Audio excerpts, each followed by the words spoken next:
Hi, my name is Morgan. And I'm Ben. And we're currently in Israel at the Alexander Mas High School in Israel. We come from Australia with the BJE group. And we're here with Deputy Head of Mission at the Australian Embassy, James McGarry. Welcome and thanks for coming.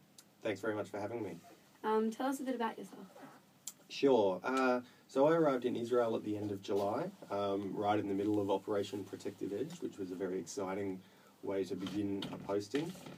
Before I was in Israel, I've spent 3 years in Islamabad in Pakistan, posted as a third secretary dealing with political issues, as well as 12 months in Afghanistan working in our provincial reconstruction team there.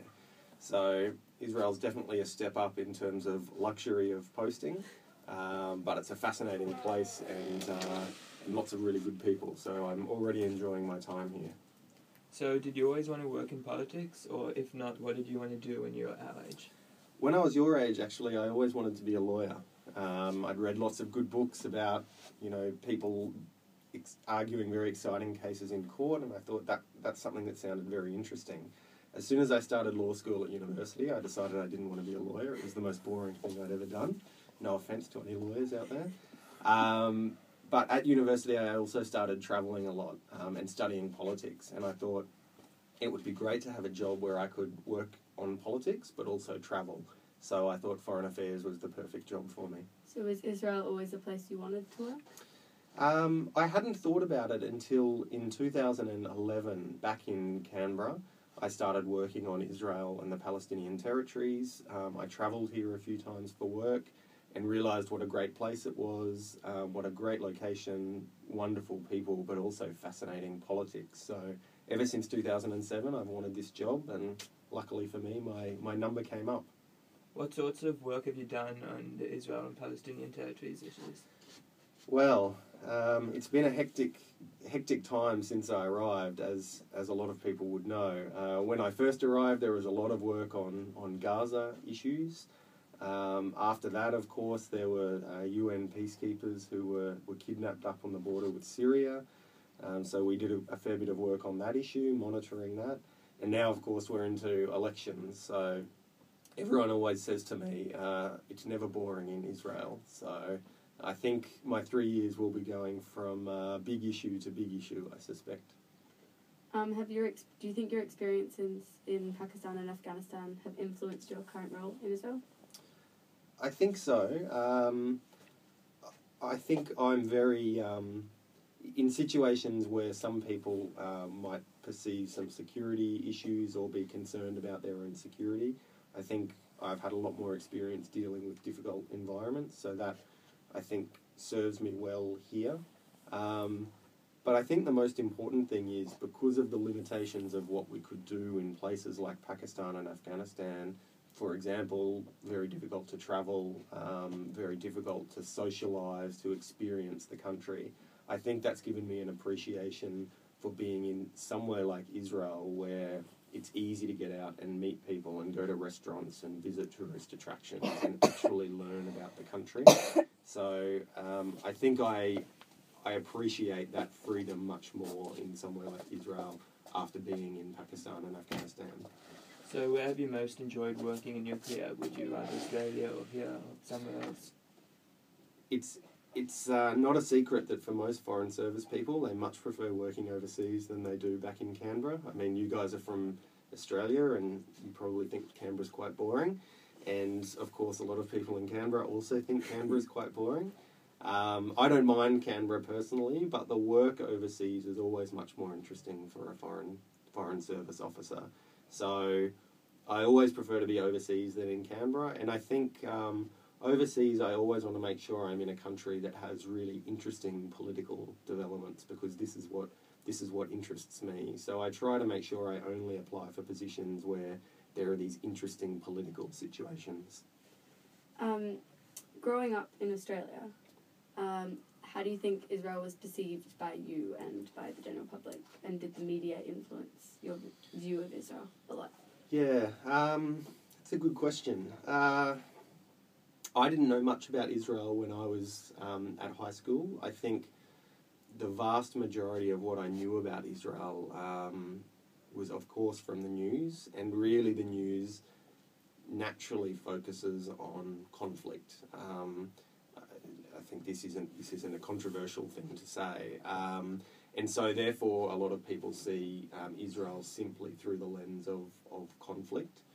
I think that's probably the same these days, even though there's a lot more media outlets and news sources these days. I think a lot of what people in Australia would see would still be focused on conflict here.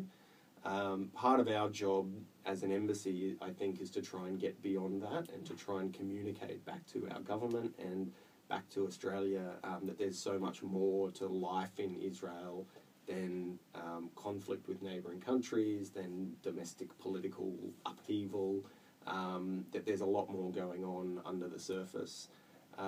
So I think I didn't know a huge amount about Israel, and what I did know was based on conflict. So I'm glad that I have this opportunity to learn all these additional things about the country. What's the most exciting or interesting experience you've had since you've been here? After I'd been here for about 6 weeks, my wife and I actually we drove down to Eilat, and we spent the weekend doing some scuba diving down in Eilat.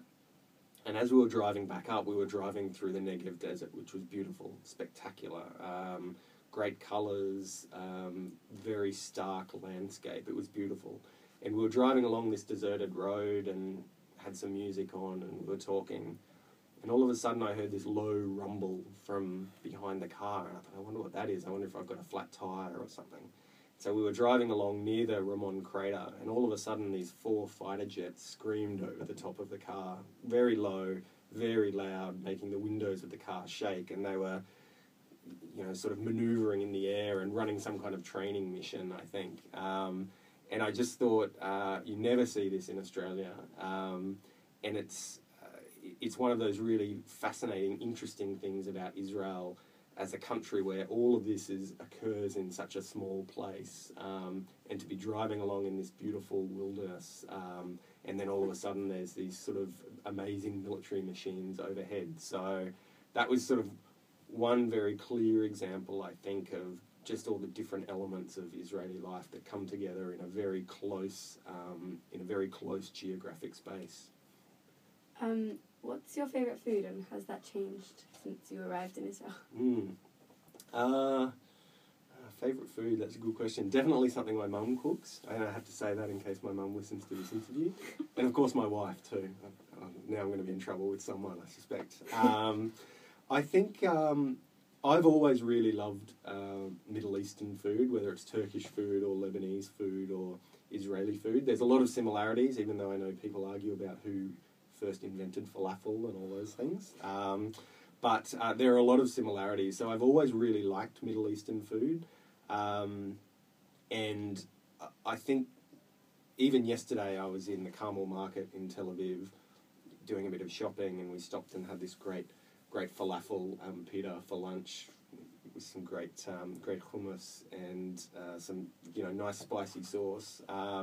So I think it's hard to go past a freshly cooked falafel pita, I think.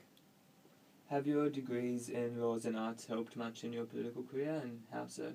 I think they definitely have. Even though I didn't like studying law, and I knew from the very beginning that I didn't like law, I persisted with it because one of the benefits of a law degree, I think, is that it teaches you critical analysis skills. So lawyers are trained to question what's before them and to test the evidence and to make people prove something.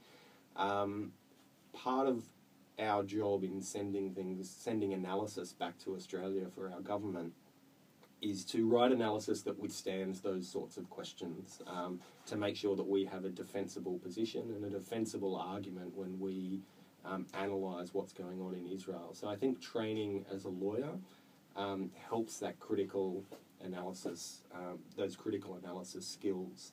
And then, of course, politics. A lot of what you learn in politics, I think, also helps you in analysing political situations in countries abroad. Even if it's just the historical knowledge that you pick up about global politics, having that background knowledge is very useful when you come to a country like Israel. So they were two very useful degrees for this particular career. Okay, thanks for talking with us, and hope you enjoy your time in Israel. Thanks, Morgan. Thanks, Ben. Hope you enjoy your time as well. Thank you. Thank you. Is that Okay. good, or- Yeah. I was happy.